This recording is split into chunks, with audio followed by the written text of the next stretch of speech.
Good evening. My name is Brendan Gardner. I am Chief of Operations for Onslow County Schools. We're here to give you a little bit of information about the attendance zone realignment that's going to be coming due to the opening of Woodland Elementary School just up the road here a little bit on Belgrade Swansboro. The presentation I have for you tonight, 10 minutes or less. This is really more about your time to be able to share your concerns, your feedback that we can go then share with the board. This is all being recorded. It'll be posted online so the board members will be able to see it and hear what you have to say. We also can take your written feedback. If you've submitted emails, all that stuff is going to the board so they can make an informed decision when it comes to these lines. Oops. Couple of things before we get started, kind of where we are. Woodland Elementary is scheduled to open for the 25-26 school year. So next year, nothing changes. It's scheduled to open in August of 25. Where it's going to allow us to address some of the capacity issues we have at some of our local elementary schools, Silverdale being one of them, and Silverdale is actually one of our most overcapacity schools. It just was not built to hold the number of students they are currently serving. Also being affected is Morton, Swansboro, and Queens Creek. A couple important things to note. Again, these changes what we're going to talk about tonight won't happen for another little over a year. And your middle and your high school is not going to change. This is strictly elementary school. So if you were scheduled to go to Hunters Creek or if you were scheduled to go to Swansboro, that's not changing. If you're a Viking, always been a Viking, your whole family been Vikings, they're still Vikings, right? It's not changing. So this is strictly an elementary only. So none of the middle and none of the high school lines are changing.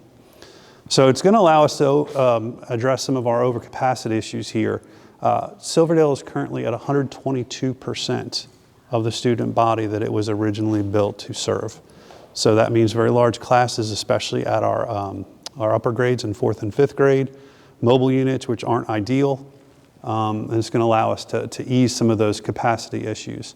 And again, Silverdale is one of our most overcapacity schools, whether you're talking middle, elementary, or high. It really is.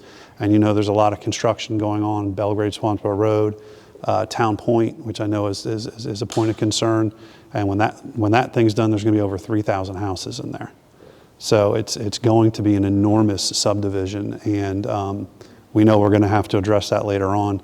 But it's kind of why we've drawn the lines kind of where we have. I'd like to talk to you a little bit about how we go about drawing these lines. You see the maps that we're talking about tonight and how we actually do that.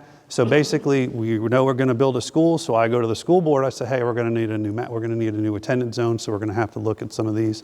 Sometimes we do it just because of overcrowding. We did it last year for Dixon High School and Southwest High School. We had to do some realignments there because Dixon High School is growing by leaps and bounds and Southwest had some room.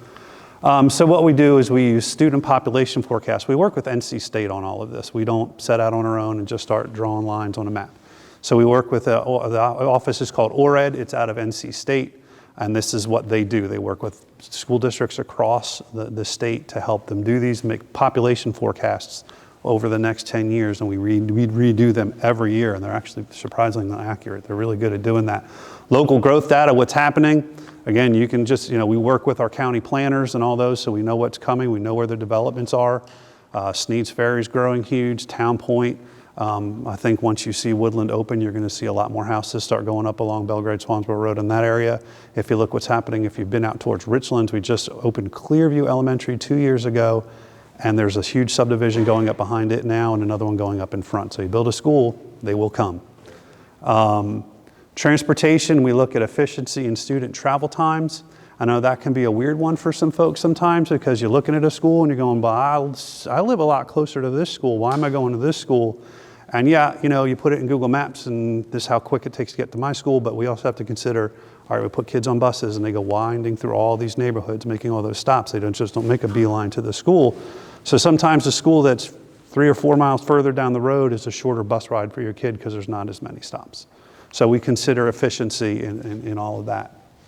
So once that, NC State creates those maps, and then we send that to our transportation department before we bring it to the board, and they're able to make tweaks. They'll say, hey, it'd be better if we include this neighborhood because it's, our buses so we talked to some people last night at Morton. We're considering a change in the map. So that's why it's important to have your feedback, because when we looked at the map, some people said, well, where's your bus going to turn around if they pick my kid up here? We said, okay. you're right, so we're probably going to have to go up a little bit more and pick some more houses up in that district. So that's why we're here. Once transportation makes that, I come out to the public and we get some comments. We can take those back to the board, and then the board will make the final decision on those final maps. This is kind of hard to see. I'm going to blow it up. This is what's out there.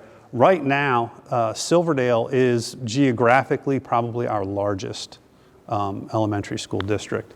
So I'm not going to be able to show it off. It kind of looks like Massachusetts turned on its side, but Silverdale goes all the way up to White Oak River Road just outside of Maysville, and then comes all the way down currently to just on this border of Silverdale, and I'll show you where that is. And I've kind of cut out the top part because really this is the part that's really going to be most affected. So this is all currently, what's inside this red line is currently Silverdale, and again that goes all the way up to Maysville, wraps around Hoffman State Forest and all that.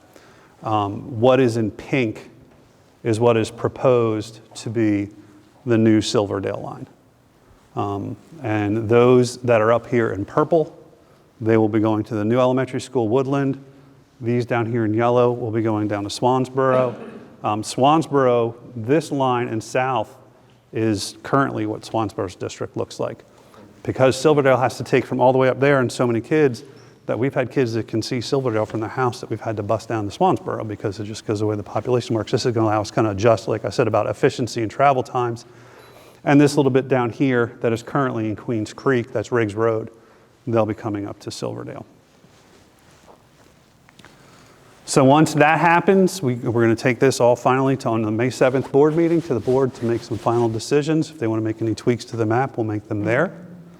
And just so you know what's going to happen, before this change, again, Silverdale's population is about 122%. When all is said and done with all this, we're going to be able to reduce it to about 82% of its capacity. That's going to mean smaller class sizes for everybody, especially at the 4-5 level. K3, that's legislated. They have to be a certain size, but for our older kids especially, that's really going to make a big difference. It's going to make a big difference for our teachers, just for the school in general, and other things you don't really think about when you think about class size and how big the school population is, but things like efficiency in the cafeteria. You don't have to feed the kids lunch at 10 o'clock in the morning anymore because you don't have to push as many kids through. And again, just an important piece to remember, again, high schools, middle schools, not going to change. This is elementary school only, and this is still about a year and a few months out. So this is not for next year. This is starting for the 25-26 school year. And that is pretty much the gist of my presentation. I'll be happy to take any questions you may have. Yes, sir. So we mentioned the capacity going down from 122%, estimated 82%. Yes.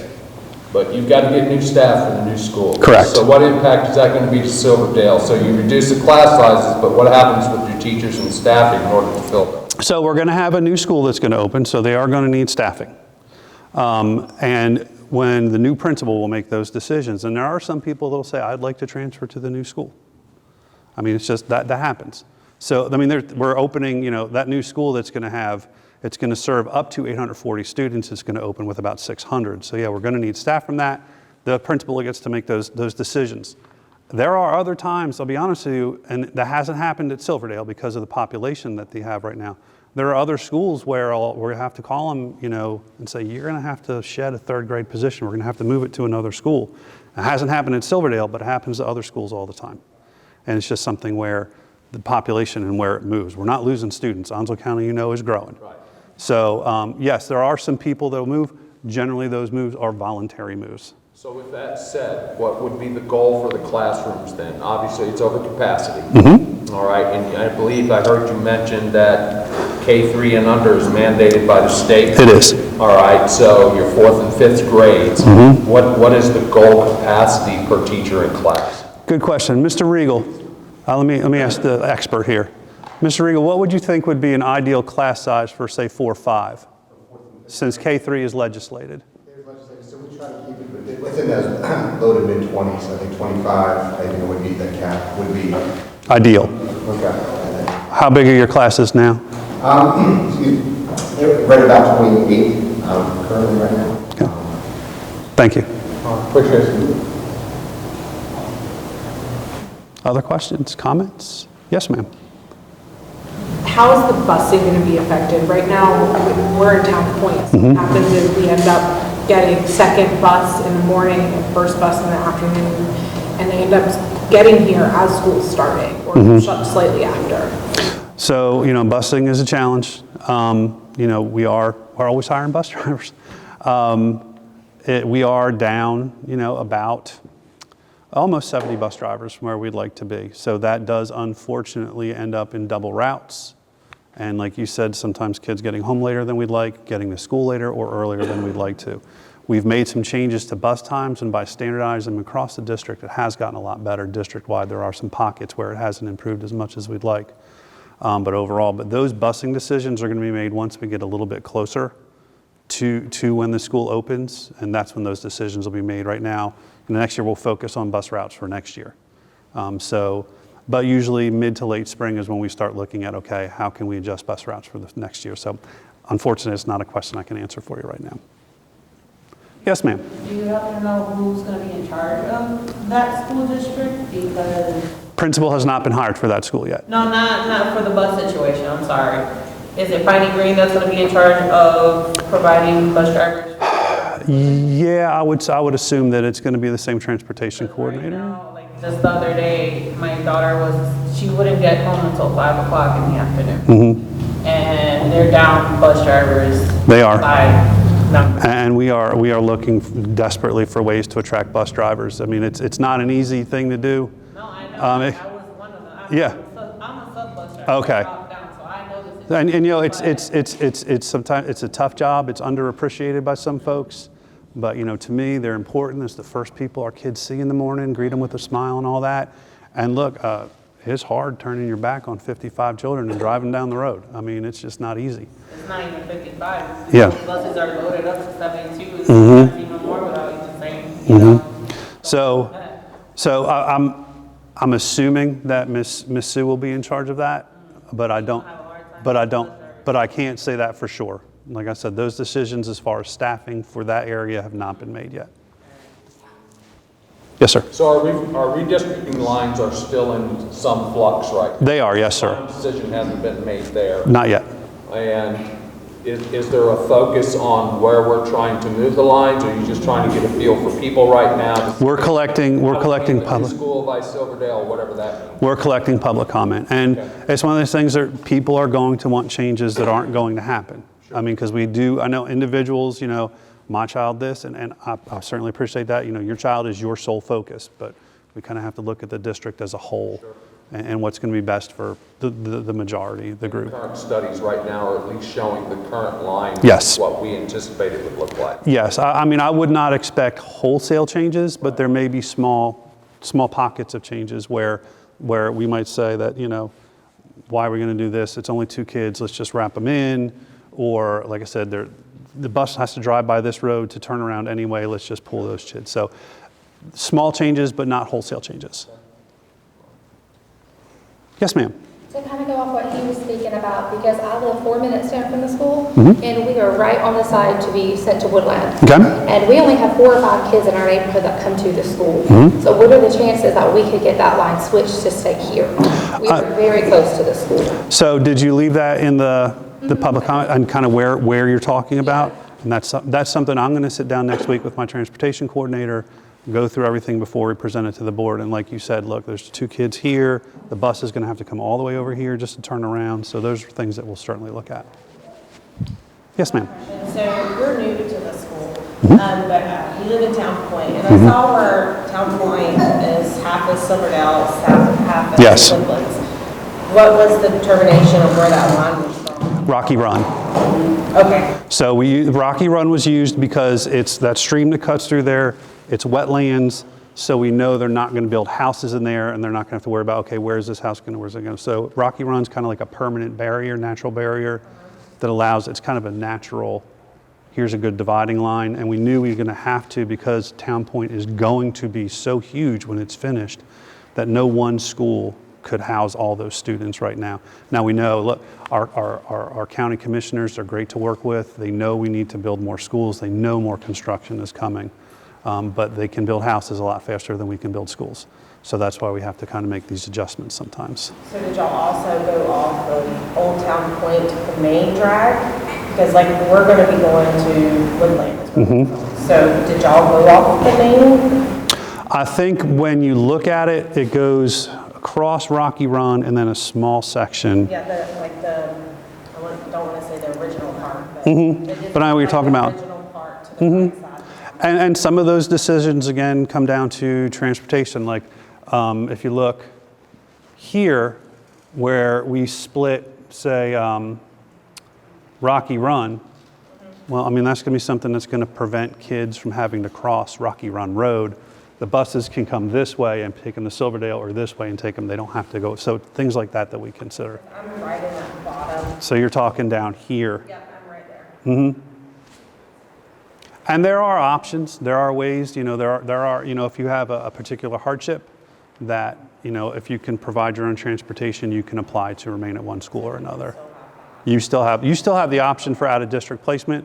That's not my department, so I can't tell you exactly how that'll work, but you still have that option, yes. And is there any plans for a new middle school, like in the near future? Because That's a good question. are all these kids gonna go to Hunter's Creek Middle School? That's a great question. Answer is that we're entering those talks with the county about what construction looks like next. I mentioned earlier about, so we've had to really address recently the elementary schools. I mentioned before about K-3 being legislated. So when they passed that a few years ago, I mean, that wiped out thousands of seats across our district. And then we have to look at the data too. Onslow County is the youngest county in the state, which means a lot of young families, which means more elementary school kids. And that's why the focus has been on elementary schools. Now, yes, we do need another middle school or two. We do need to look at renovating some of our high schools. We know these are all things that have to happen, but we also know that we have to be good stewards with the public money, and we can't just throw up 5 schools and jack everybody's taxes up to pay for it all. So there's a plan, and I'm working with the county planner. They're great people to work with, and we're working together step by step to make sure we're growing in a sustainable way. Because I know Hunter's Creek Middle School has already been an issue. Hunters Creek is, and Swansboro is. There's elementary schools, but what are we doing for middle? But that's kind of why the focus has been on elementary. Yes, ma'am. So, we're new. She's gonna be transitioning. She's in kindergarten. Okay. Transitions are hard for these younger kids. Absolutely they are. How are we planning to transition the kids that do have to transition Mm-hmm. in a way that doesn't just rip the Band-Aid off? We'll be working with our principals, will be working with you doing outreach as we get closer to that about school visits and things like that. It's something that because of all the construction we're doing, it's something that we're quite accustomed to. And so when we're opening new schools, we do have those principals do outreach to where you're changing those schools so you can become more accustomed to the building. And not just a back to school night, I mean more active outreach. Is a new school outside concept, or is it closed concept? Closed concept. Closed concept. It is one building, it is all. We do now, we don't build schools like Silverdale anymore with different pods. So it is built, one of the things we build is with security in mind. And that being that, like a simple thing, it has a vestibule, meaning you walk in the front door, you're stuck. Until they buzz you, they buzz you in the front door, and then you either go in the office and you can't get anywhere else, or you're not going anywhere. So it's things like that, that we've made these adjustments as we go, and with security in mind, absolutely. It's a great question. Yes, ma'am. Will the new school have like a pre-K? Right now we are not scheduled to have pre-K at Woodland, no ma'am. Because I know Silverdale doesn't have any, but. It is not scheduled right now at this time. So I can't tell you what the future will hold, but I know we are not constructing it with pre-K in mind. There would be some adjustments we'd have to make to the building as we get closer. If we did that.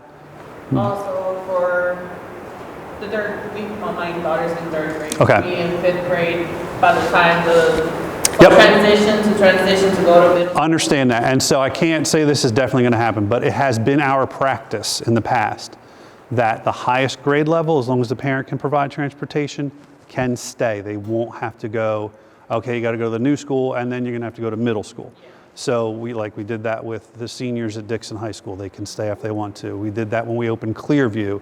The 5th graders from Stateside and from Heritage could stay there if they wanted to. So, you know, we know it's tough on the kids, you know, and we're a transient town, a lot of military, so we're very sensitive to that. So, you know, we do want to make it as easy a process as possible for our children. Thank you. Yes, ma'am.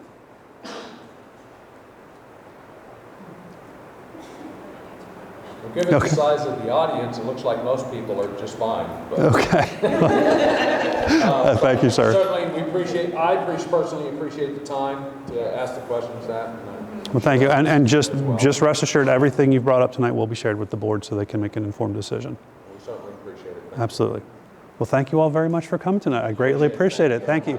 Before you go, sorry, it's also, there's a link on the web page, on our main page. It's just, if you have any other comments you think of, you want to add, we have this this email address, wesredistricting@onslow.k12.nc.us. You know, if you get it, you will get an answer. Just give it 1 to 2 business days. I promise you'll get an answer because I'm the one answering. So I will. you. Thank you guys. Have a great night.